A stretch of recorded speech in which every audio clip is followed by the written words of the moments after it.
Bonjour. My name is Joan MORNINGSTAR. That's my government name.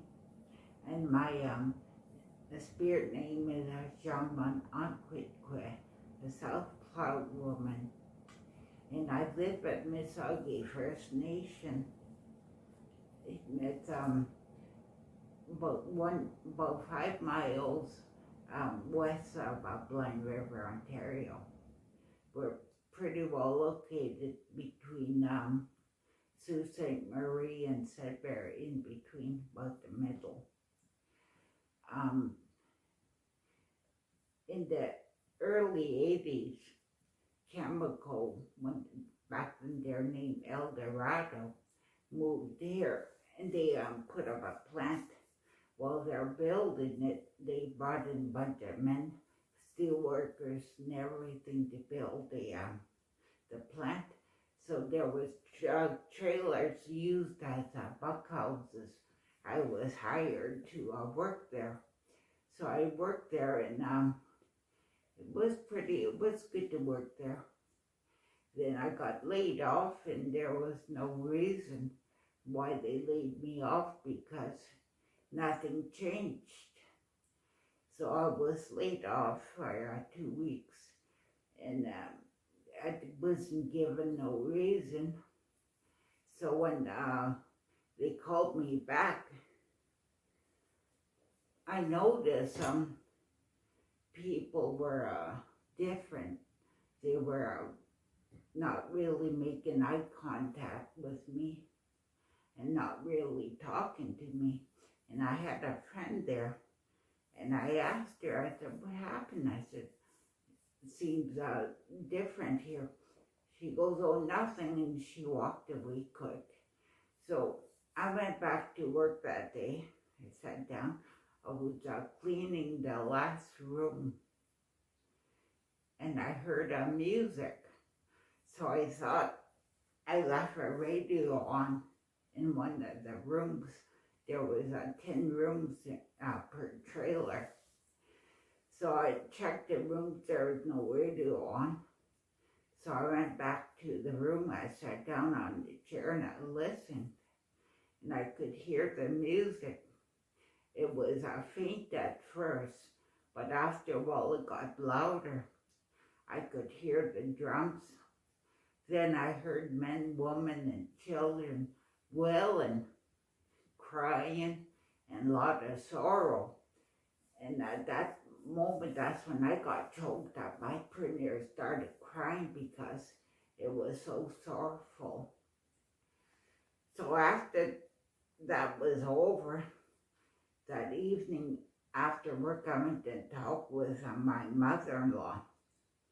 And I told her what happened, my experience. And she said, it sounds like they disturbed something there. She said, maybe a burial ground. She said, go back, she said, and talk to your friend and see if you can get some information. I said, okay. So I went back and I sat down with my friend and I said, tell me what happened here, because there was a lot of things happening at work. And so she looked at me and looked around. She looked back at me. She said, they told us and we told you that we would get fired. She said, but she said they excavated. She said there was a burial ground.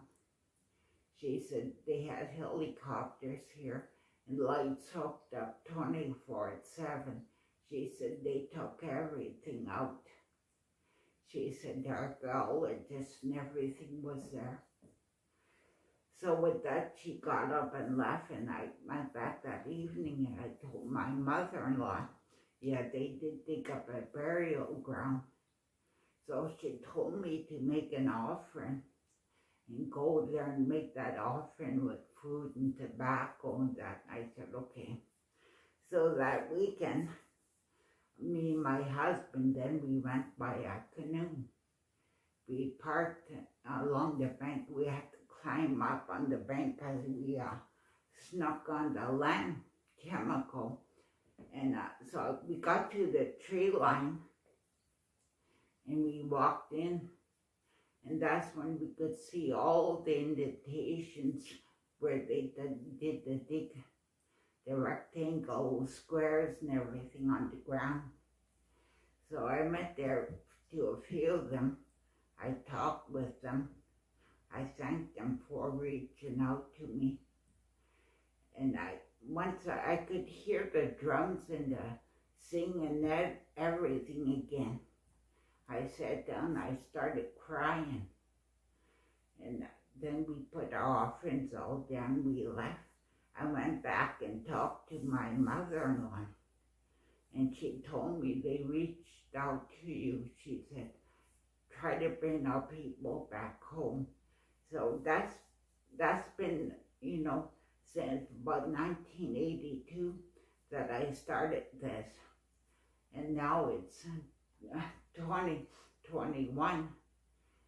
And I feel motivated again that maybe this time I'll get them home with the sacred items, because I know when our people get buried, they get buried with their sacred items.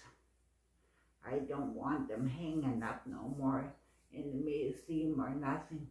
They have to be buried again, and I just want to bring the people home. Joan, how far away is the refinery and the incinerator from your reserve here?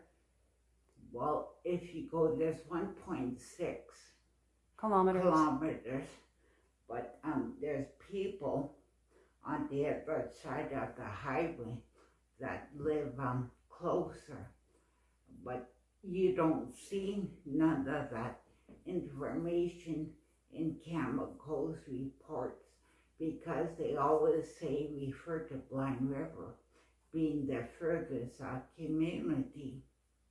It's like Mississaugi First Nation is invisible to them. They got emergency evacuation plan for the golf course. They got emergency evacuation plan. There's a hydro yard over here. They got emergency evacuation for that. But no mention of Mississaugi, who lives right on their doorstep, basically. We have no emergency evacuation. If their bells went off today, do you think I could hear them? Mm. And because I got disabilities right now, I had cancer from, I believe, caused by that refinery. I got lung cancer, and from the lung cancer, the doctor said it was the first time they seen cancer attack the motor skills, fine and growth, the talking skills and the walking. So I'm doing better than I was last year.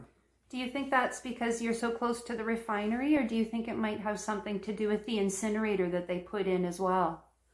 Well, when they had the fallout way back in 1991, I think, or 1990, there was over 100 and some yellow cake, I guess, that was released. And I remember waking up that morning, our car, which was white, it was all covered with this yellowish stuff. Yellowish green stuff was all covered. So I went out there and I took some off the car with my hand. My husband, then he came out too, and look, we didn't know what it is. But right now, I got cancer. He has cancer. He's my ex now, but he got cancer. The woman, my friend that lived next door to me, she got cancer and died. The young girl that lived across the street from me, her kids has multi health issues, And then this other friend